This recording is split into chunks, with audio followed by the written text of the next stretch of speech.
Putin in Beijing as Russia's Prime Minister returns to the global stage. What will this mean for relations with China? And who has the upper hand between these two regional powers? Russia and China, partners and rivals. This is Inside Story.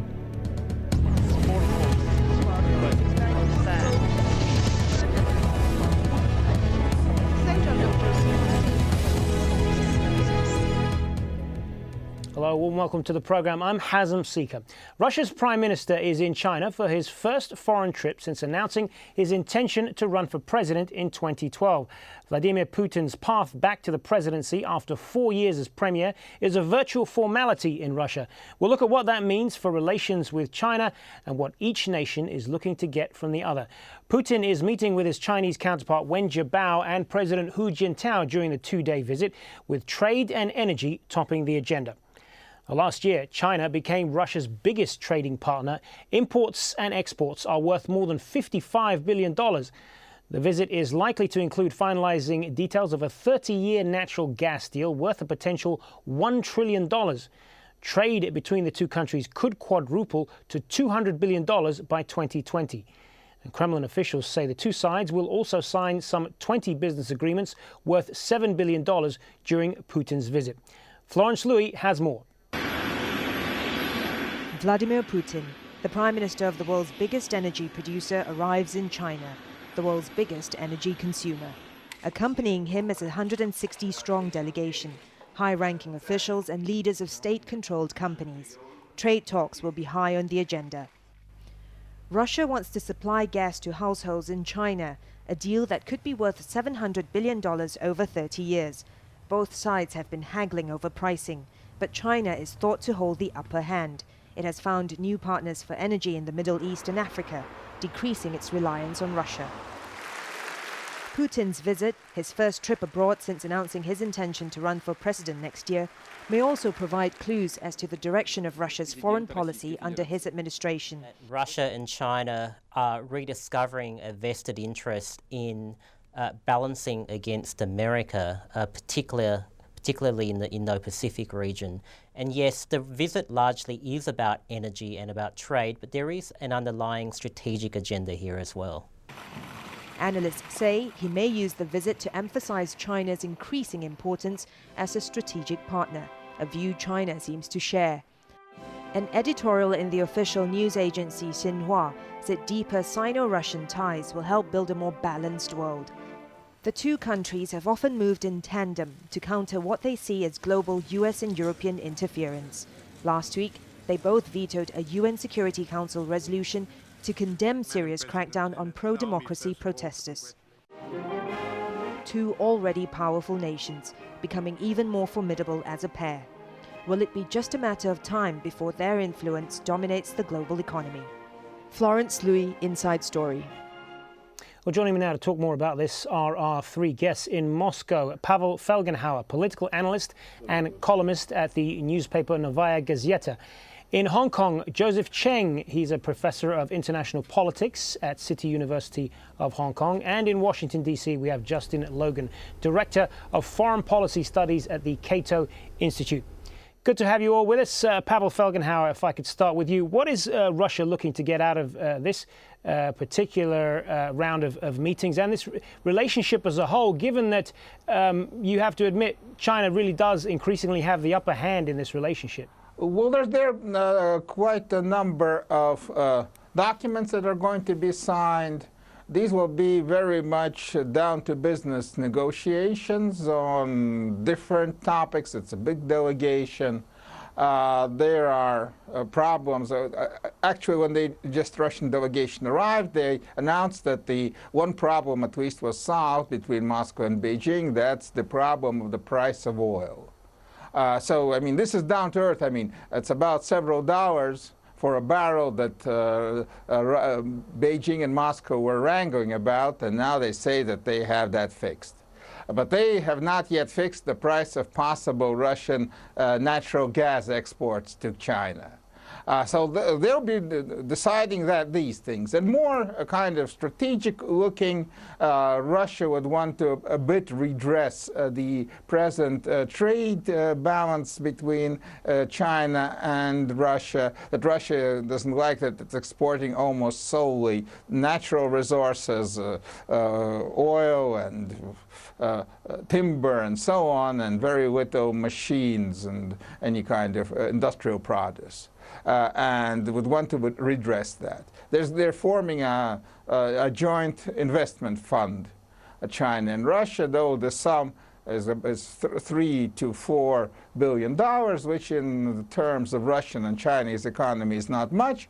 But anyway, that's a gesture. So, and of course, they'll most likely be somewhat coordinating other aspects in foreign policy, but mostly this is going to be down-to-earth economic stuff. Joseph Cheng, how would you characterize the relationship between Russia and China? Partners or rivals in the long term? Well, they call themselves strategic partners. They certainly see a lot of common interest between them. Both of them are interested to see a more multipolar world. They certainly do not want to see the international community to be dominated by the United States. They see their economies as complementary, and their respective markets are important to each other. They don't want to be too dependent on the markets in Western Europe and the United States. And as the two economies become more mature, they believe that they can have more cooperation, a more equal partnership in terms of trade and investment. And that is why you have a 160-member delegation from Russia to China with a lot of tycoons from Russia ready to make economic deals.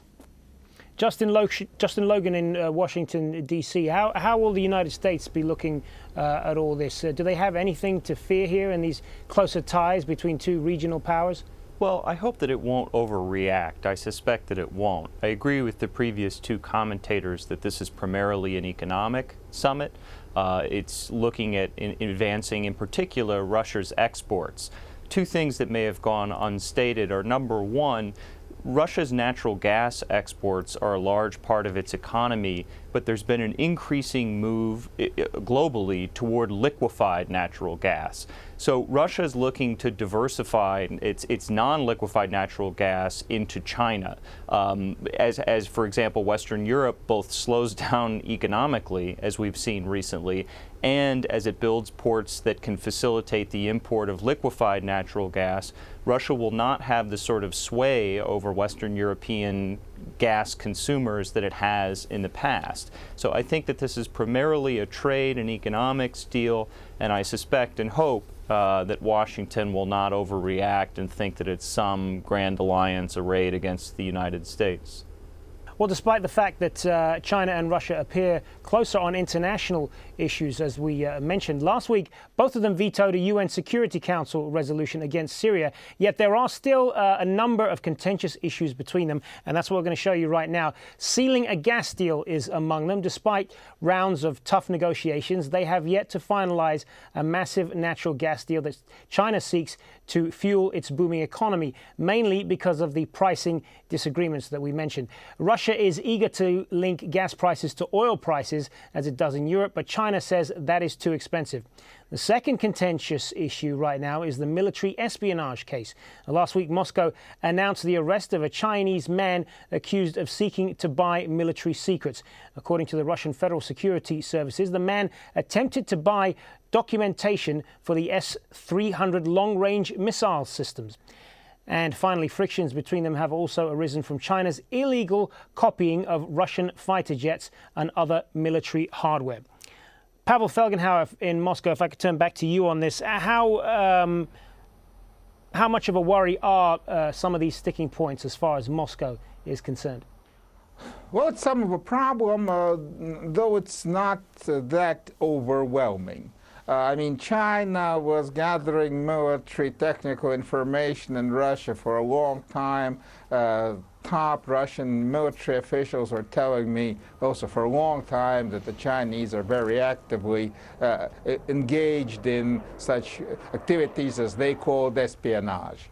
But this did not really sour the relations that much. There is a kind of serious problem there that China right now has been scaling back on its purchases of Russian weapon systems and concentrating instead, say, right now mostly on buying Russian military jet engines for its fighters, because they can't produce yet the same jet. And is that, sorry, if I could just jump in here for a second, Pavel, is that going to be a cause for concern in Moscow, this fall in purchases of Russian weapons, given that Moscow is becoming increasingly dependent on its weapons markets throughout the world? Also, not that much right now. Actually, in 2005, the Russian internal procurement of weapons overstepped, became bigger in terms of money than that of the exports, and now it's already many times bigger. So for the Russian defense industry right now, its own defense ministry is a much more important buyer than foreigners. So in Moscow, it's accepted that China is not buying that much, that now they're buying still engines, and that they're buying a lot of jet engines.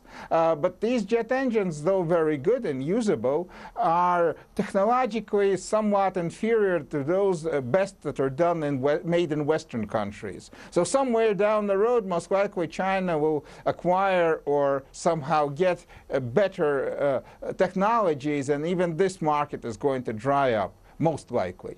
So, but for right now, for Russia, it's important that China buys in Russia things and continues to buy them, and not only military but also civilian produce, and not only raw materials. That's considered a very important strategic goal.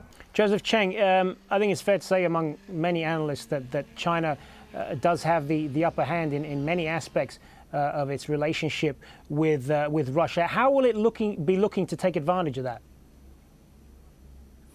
Well, I think both parties understand that they are driving very hard bargains. China had a lot of difficulties in the previous decade over the oil pipeline to the Pacific coast, to Nakoka, and so on, because of keen competition from Japan. Now, as you said, China is in the upper hand over the natural gas deal because Western Europe wants to reduce its dependence on Russia, and at the same time, China is getting some oil and natural gas from Central Asia. So you see there has been a lot of hard bargaining, and we understand that the price differentials are narrowing from about US $100 per 1,000 cubic meters of natural gas down to $50. So a lot of hard bargaining, and both sides understand this. With regard to the military technology, obviously, China is less dependent on Russia today compared with the 1990s, but Russia remains the sole supplier of high military technology to China. Although China is catching up, it has been developing its own military technology, and Russia expects some competition from China in third world markets, but this is natural, and again, both sides understand. Although there are, of course, frictions, it is significant that both parties tend to keep rather quiet about the espionage case, indicating that they want to maintain a good atmosphere for the negotiations.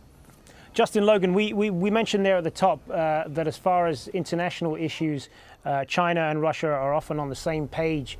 I mean, we mentioned, of course, the double veto of sanctions on Syria at the UN. How concerned is the United States about things like that when the Russians and Chinese get together to, as far as the US is concerned, block any initiatives on the international stage like that? Well, Washington really doesn't like it. It's probably not a surprise to hear me say. And also there's an interesting dynamic when China and Russia vote the same way in the Security Council, for example, as it did on the Syria resolution.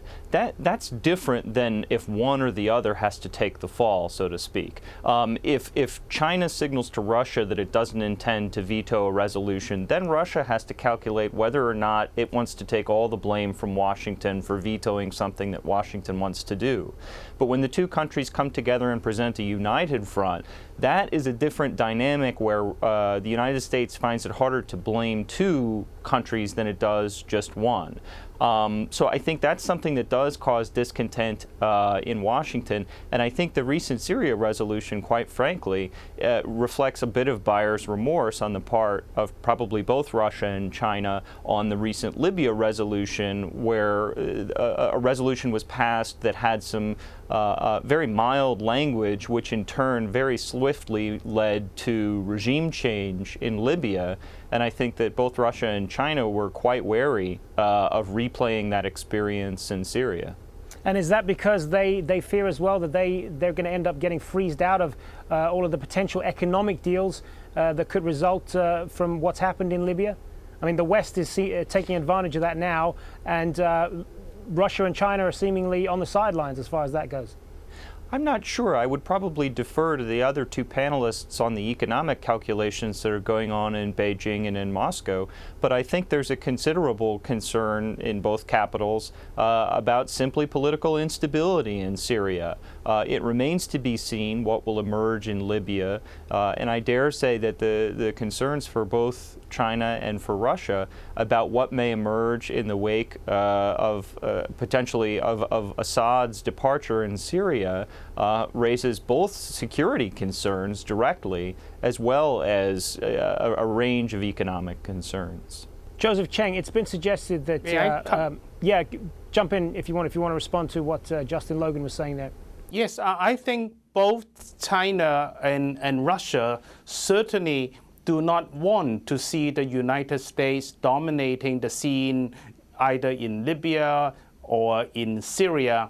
But at the same time, there is no intention on the part of either country to engage in direct confrontation against the United States. At the same time, both of them are paying attention to the opinion of the local regional bodies. For example, over the Libya issue, over the Syrian issue, I think both countries will pay a lot of attention to the position of the African Union, to the position of the Arab League, respectively.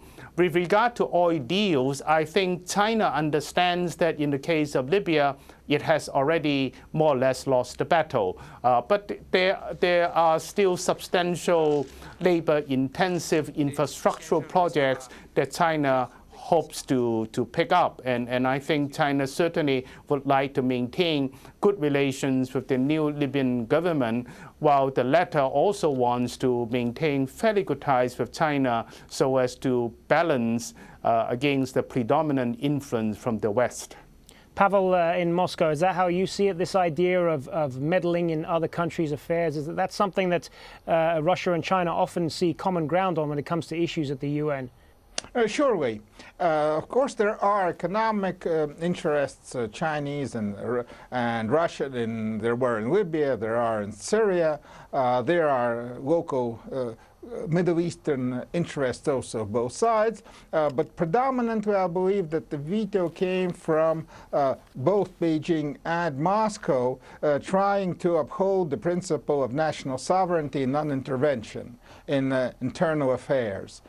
Because in both countries there is they fear that maybe if this principle is seriously undermined internationally, somewhere down the road when there are problems maybe someday within Russia or within China, then the international community may begin to pile pressure on them. And so by defending the Assad regime, they're also defending themselves against any possible future incursions, as it was seen from Moscow and Beijing, of the incursive West led by the United States. Joseph Cheng, China and Russia, of course, looking somewhat nervously at what's happening in the Western economies, in the United States, and the debt problems in Europe.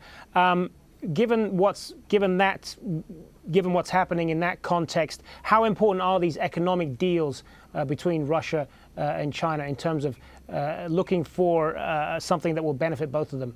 Certainly, China is aware that its trade with the United States, with Western Europe, has not been growing in any significant way.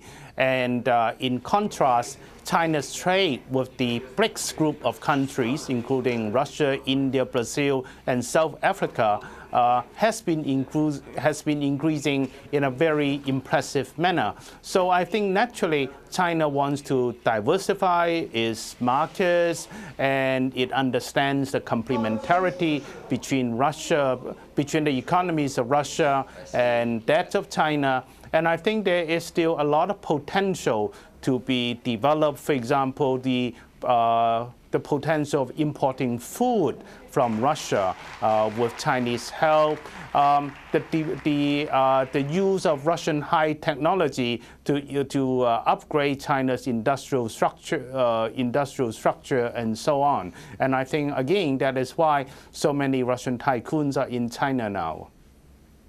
Pavel Felgenhauer, how worried is Russia about the economic situation in the Western part of the world, and what will they be looking? Is this part of the reason why they're turning more to China now? There's a lot of fear in Russian business communities that there's going to be a second wave of world economic crisis, and it's going to hit Russia very hard, as the first wave in 2008-09 hit Russia very, very severely. We had a very serious drop in GDP, which we still have not fully recovered with, and this, of course, brings a lot of political uncertainty and possible risk internally. There has been capital flight from Russia. There has been the currency has fallen a bit, and there's a fear that any kind of economic crisis may lead to the fall in the price of oil, and metals have already recently fallen quite substantially, and this will make make the Russian budget unbalanced and put a lot of these Russian tycoons that are now in Beijing on the verge of bankruptcy. So they are very much going there to sell their aluminium, their other metals, and steel. And there's also a problem there, say, with steel anti-dumping measures by the Chinese against Russia's leading steel producers, one of the leading steel producers. So there's a lot of things that they want to iron out with China. And in the fear that a world recession may hit both countries very hard. Justin, Logan, we mentioned at the top there about Prime Minister Vladimir Putin's imminent return to the Russian presidency in 2012. And over the last 4 years, his president, Mr. Medvedev, has tried to go for warmer relations with Moscow. Is that something that the United States is going to be concerned about, given the very frosty relations they've had when, in the past when Putin was president? Well, I think it's hard to overstate the degree of cynicism there is in Washington about soon-to-be, again, President Putin. However, I hope that Washington will view this visit and this relationship for what it is. The unhappy fact is that today Russia produces very little of value beyond natural resources like natural gas, like oil, timber, and other things. And it is true that as the world economy collapsed in 2008, 2009, that affected Russia very profoundly, primarily for the reason that demand for commodities like oil and natural gas plummeted as the world economy plummeted.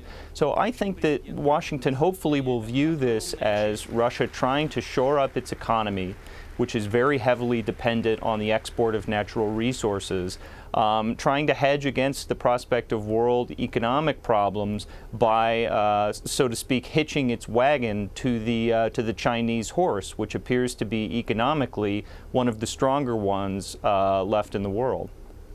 Pavel Felgenhauer, if I can turn to you for the last word on this, just briefly in the minute that we have left. It's been said that China's leadership thinks in terms of decades and centuries, whereas Russia's policy is too often based on short-term gain. Would you agree with that assessment?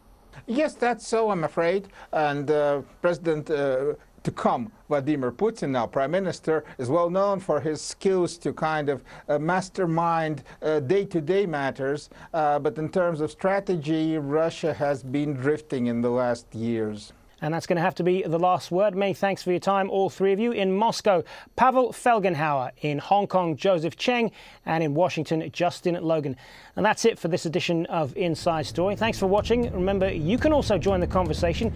Email us with your comments and suggestions at insidestory@aljazeera.net. Latest news is up next. Bye for now.